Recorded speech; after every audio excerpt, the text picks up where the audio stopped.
सर्वसाधारणपणे अरे एवढी सिरियस बसू नका, आपला काही दवाखाना आहे का? नाही ना. सिरियस लोक कुठं असतात? दवाखान्यात. हा दवाखाना आहे का? फार सिरियस बसू नका. मी कोणालाच काही विचारणार नाही, मलाच येत नाही, तुम्हाला काय विचारू? बरोबर आहे ना. आधी धन्यता कोणाला देतो आपण? कोणालाही धन्यता देतो का? नाही ना. आपल्या घरासमोरून एखाद्यानं वस्तू उचलून नेली, आपण त्याला म्हणतो धन्यवाद तुमचे, वा वा, काय चांगलं कार्य केलं हो तुम्ही, आमच्या घरासमोरची वस्तू उचलून घेऊन गेलात, वा तुमचे धन्यवाद. म्हणून का असं कोणाला धन्यवाद देतो आपण? आता हे काय भलतं कठीण आहे का? सांगा बरं. आपल्या घरी समजा कोणी आलं आणि काहीतरी देऊन गेलं, आपण त्याला काय म्हणतो? धन्यवाद. सटकन कोणी उठलं ना, आपल्याला बसायला जागा दिली, आपण काय म्हणतो?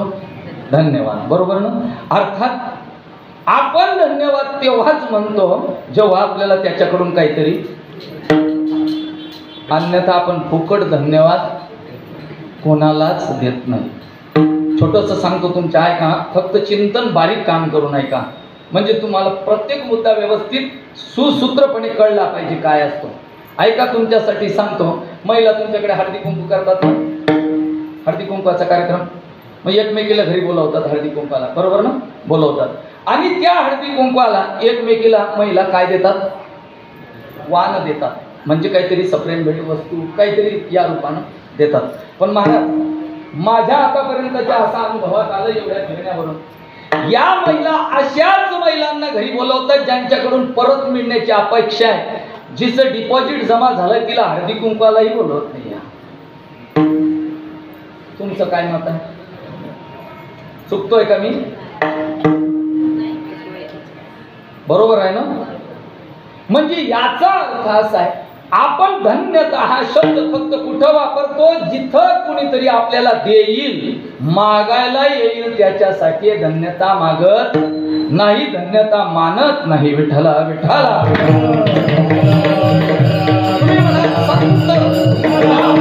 अभंग आहे, पण या ठिकाणी संत शब्दाचा कुठेच उल्लेख नाही.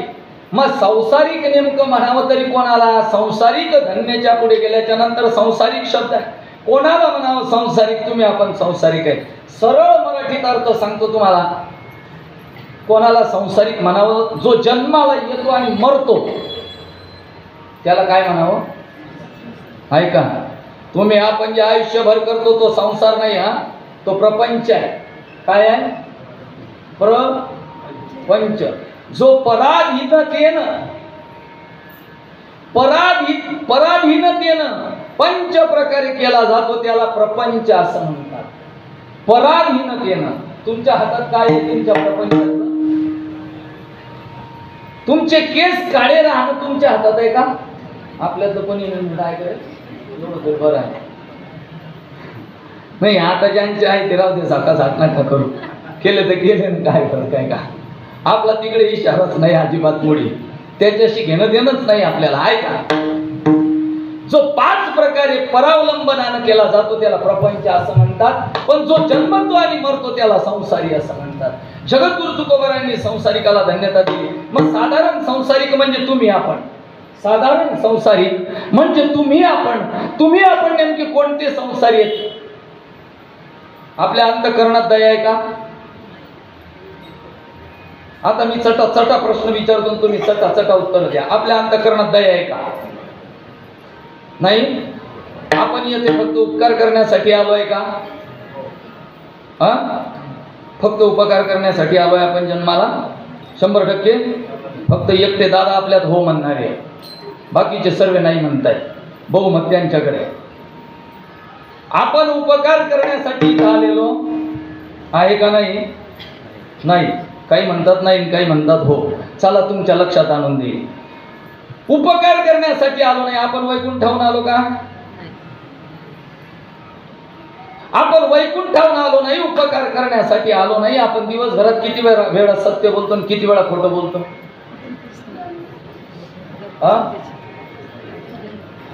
मला असं वाटते असत्य म्हणजे खोटं बोलण्याचं प्रमाण जास्त निघेल ना?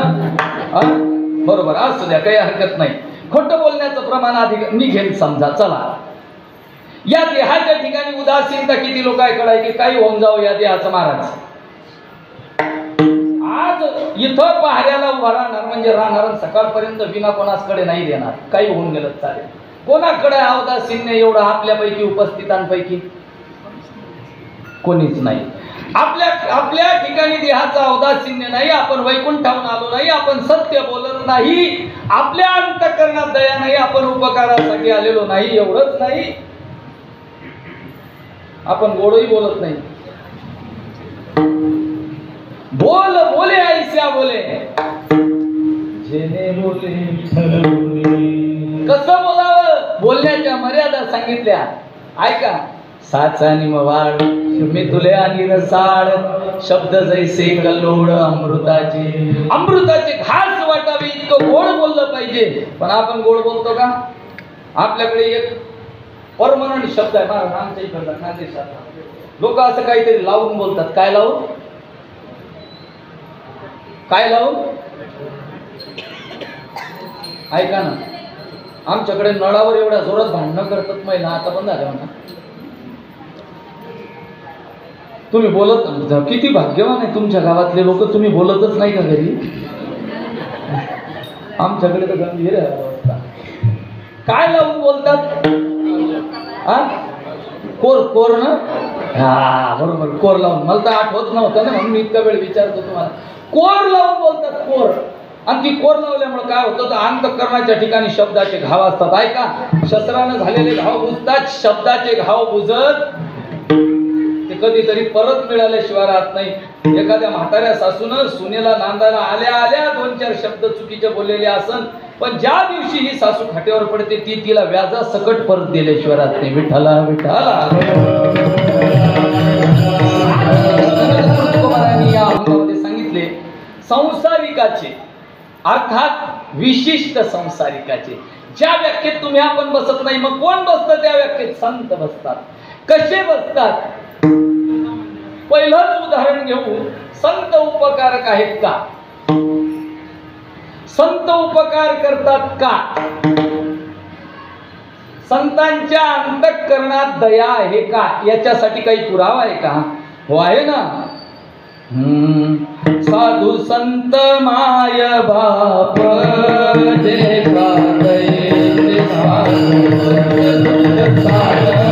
भक्तीचे ते माहेर.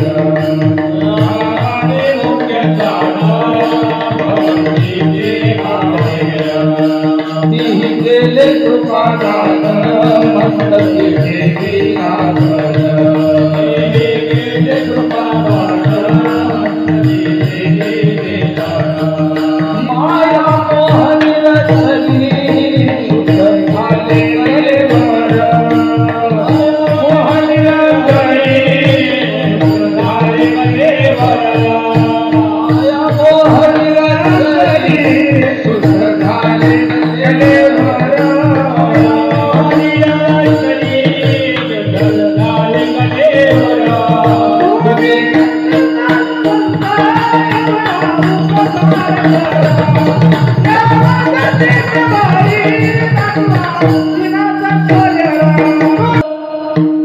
साधू संत माय बाप जे का दयेचे सागर. काय म्हटलं नाथ बाबा? म्हटले साधू संत माय बाप जे का दयेचे दयेचे सागर म्हटले. तुमच्या आपल्या अंतःकरणात दया आहे, पण किती आहे तुम्हाला सांगतो. पंढरपूरला जातात ना तुमच्या इथून लोक. पंढरपूरला जाण्याच्या 15 दिवस आधी छोट्या मुलाकडे 50ची नोट देतात आणि गावातल्या संपूर्ण टपऱ्यावर पाठवतात. कशासाठी?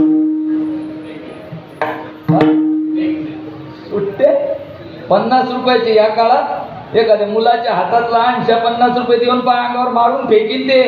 आणि हे पंढरपूरला जाण्याच्या आधी 50 रुपयाचे सुटे करून घेऊन जातात. तिथं 1-1 रुपये चंद्रभागेत आंघोळ झाली का शितोळे सरकारच्या वाड्याकडून समोर चढताना पांडुरंगाकडे येताना कुंडलिक रायाच्या मंदिरापासून ज्यावेळी वर चढायला सुरुवात करतात, आजूबाजूला काही लोक बसलेले असतात. हे तिथं आपली हुशारकी दाखवतात. घ्या घ्या किती देतात. आणि आता याच्या पुढं एखाद्याच्या कपाळाला लावू नका. कपाळाला केव्हा लावतात? ते उठून म्हणे ना हलकटा नको लावू, 1 रुपये घे, चुलीत झाला तुझ्या सकट. आता पुढे मुर्दे सुद्धा कपाळाला 1 रुपया लावून घेणार नाही, हे तिथं उपकार करायला जाते. याच्या अंतःकरणातली दया आहे दुसऱ्याला 1 रुपया देणं, ही तुमच्या आपल्या अंतःकरणातली दया आहे, पण संतांच्या तशी नाही. संत दयेचे सागर आहे. कसे सागर आहेत? काय कृपा केली संतांनी, तीही केले कृपादान, मस्तकी ठेविला आपला हात मस्तकावर ठेवला, आणि काय परिणाम झाला? माया मोह निरसली. षडविकार या देहाच्या ठिकाणी आहेत, त्यापैकी प्रबळ असणारे 2 माया आणि मोह घालवले संत महात्म्यांनी. माया मोह निरसली, शुद्ध झाले कलेवर, म्हणजे शरीर. शरीर शरीर शरीर शुद्ध आहे का आपलं? कोणाला वाटतं असं शरीर शुद्ध आहे? अजिबात त्या भ्रमात राहू नका. हे जर शुद्ध असतं तर पावडर लावण्याची गरज पडली असती का? फेअर अँड लवली लावण्याची गरज पडली असती का? डाय करण्याची गरज पडली असती का? नाही ना. एका ठिकाणी कीर्तनाला गेलो, एक बाबा वयस्कर दिसत होते, आमच्या तिकडे विदर्भातला ना. एक बाबा वयस्कर दिसत होते, चांगल्या मस्त नागपुरी मिशा ठेवलेल्या होत्या, पण पूर्ण मुश काळी भोर होती. मी म्हटलं बाबा कसा काय चमत्कार, काय केलं याच्यासाठी मलाही सांगा. आणि काहीच नाही महाराज, 10 रुपयाची पुडी आणली, काय केलं? म्हटलं दातही तसेच्या तसे स्ट्रॉंग, याच्यासाठी काय केलं? म्हणे काहीच नाही महाराज, 32शी बसवली. 32शी बसवली, केस पांढऱ्याचे काळे केले. वय थांबलं का? का नाही थांबलं? ऐकाय, हे शरीर नासकय, नासक. कसं? टोमॅटो करतो ना तुम्हाला, या सोमवारचा त्या सोमवारपर्यंत राहतो का? नाही राहत ना. एवढेच घेत जा, सोमवारी की पुढच्या सोमवारपर्यंत टिकले नाही पाहिजे. विठ्ठला विठ्ठला आणि अंतःकरणात नुसती दयाच नाही, संतांच्या उपकार करण्याची सुद्धा वृत्ती आहे. त्यासाठी जगद्गुरु तुकोबारायांनी त्या संतांचं वर्णन करत असताना त्यांना 2 उपाध्या दिल्या आणि त्यांना धन्यता दिली. अभंगाच्या पहिल्या, धन्य ते संसारी, धन्य ते संसारी, धन्य ते संसारी, धन्य ते संसारी,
आणि दयेनं भरलेलं अंतःकरण फक्त संत महात्म्यांचं जगद्गुरु तुकोबारायांना तिकडं सांगायचं होतं. कारण काय? ऐका, संत महात्मे या भूतलावर अवतरित झाले, आले नाही.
महाराजांनी अतिशय सुंदर आणि साजेसं प्रमाण दिलं आणि चालही साजेशी, अतिशय मस्त चांगली देशरागातली झोपेतली माणसं जागी व्हावी अशी स्फुरण आणणारी चाल आहे. सुंदर चाल लावली महाराजांनी आणि अतिशय समर्पक प्रमाण दिलं. आम्ही वैकुंठवाशी आलो याच कारणाशी बोलिले जे ऋषी साच भावे वर्ता या संत या ठिकाणी आले. तुम्ही आपण आलो का? कोण कोण म्हणायला तयार आहे की आम्ही आलो? आपल्या मतानं आलो का आपण? अजिबात नाही. ऐका, या भूतलावर असा नरदेहासारखा दिसणारा देह घेऊन 3 लोक आतापर्यंत आले. कोण कोण आलेत? किती लोक आलेत? आहे ना तुम्ही कीर्तनात? मला असं मधून मधून विचारायची सवय, त्याच्यामुळे राग मानू नका. आहे ना तुम्ही कीर्तनात? हां, 3 लोक आले. कोण कोण? हे वाजवणारे बुवा मी नाही ना? 3 लोक आले असा नरदेह घेऊन या भूतलावर. ऐका, पहिले कोण? पहिले आला भगवान परमात्मा. कोण? भगवान परमात्मा. त्यानं सुद्धा असाच देह धारण केला आणि तो भगवान परमात्मा या भूतलावर आला. पण ऐका, तो आला नाही, त्याला आणावा लागला. आणि येणार रूपाबळ, आणि येणार रूपाबळ, आणि येणार रूपाबळ, आणि येणार रूपाबळ, बाबा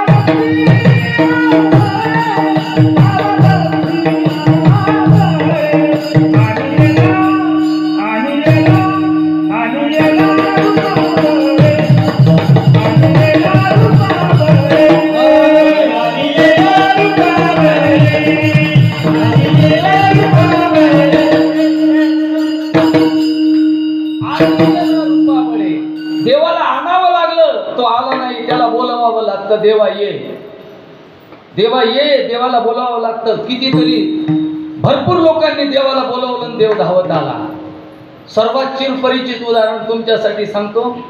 वस्त्र हरण होत असताना त्या माऊलीनं बोलवलं देवाला. कोठे गुंतला